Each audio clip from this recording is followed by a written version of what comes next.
अध्यापक ने तीसरी कक्षा के बच्चों को ये बोध कथा सुनाई। एक जंगल में गीदड़ और ऊंट रहते थे। एक दिन गीदड़ ने ऊंट से कहा, नदी पार गन्नों का खेत है, चलो आज रात वहां गन्ने खाने चलते हैं। ऊंट ने पूछा कि तुम कैसे नदी पार करोगे, तुम्हें तो तैरना नहीं आता। गीदड़ ने कहा कि देखो, मैंने तुम्हें गन्ने के खेत के बारे में बताया, तुम मुझे अपनी पीठ पर बैठाकर नदी पार करवा देना।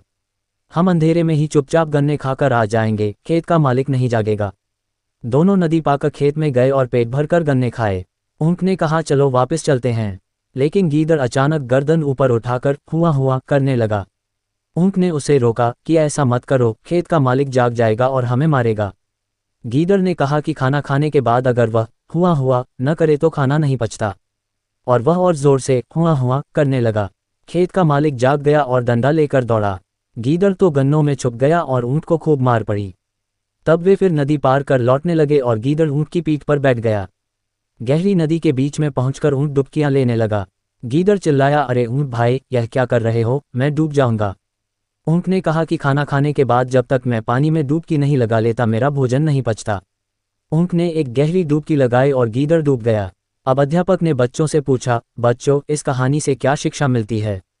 एक बच्चे ने उठकर कहा, इस कहानी से शिक्षा मिलती है कि खाना खाने के बाद हुआ नहीं करना चाहिए।